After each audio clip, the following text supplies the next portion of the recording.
Vene-Balti laevatehase ja seda ümbritseva piirkonna näituse ja raamatu premeerimise läbi me tahame tähelepanu pöörata sellele, et mitte ainult uue arhitektuuri loomine, vaid ka olemasoleva keskkonna uurimine ja mõtestamine on väga olulised.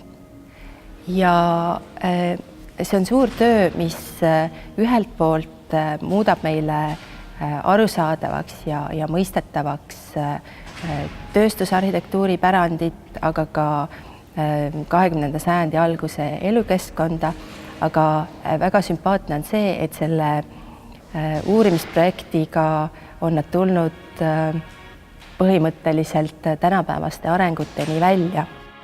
Kopli ei ole sugugi olnud ainult selline vaeste ja hüljatute ja elu hammasrataste vahele jäänute paik, vaid seal on tegutsenud ka sootuks teistsugused inimesed.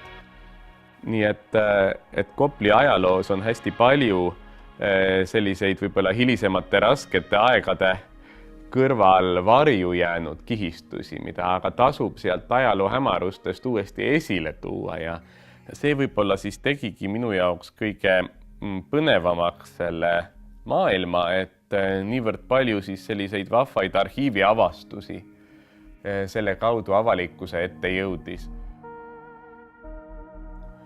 Nüüd raamatusi on siis palju põnevat ajaloolist plaanimaterjali ja fotomaterjali.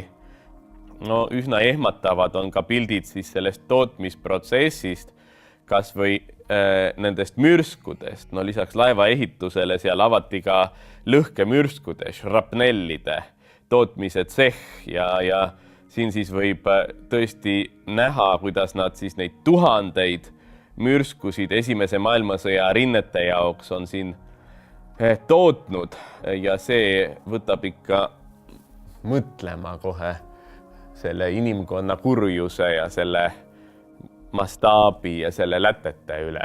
Selles mõttes on ta ka mitte ainult võib-olla intellektuaalselt huvitav, vaid ka ikkagi emotsionaalselt mõjuv ja paiguti päris ehmatav materjal.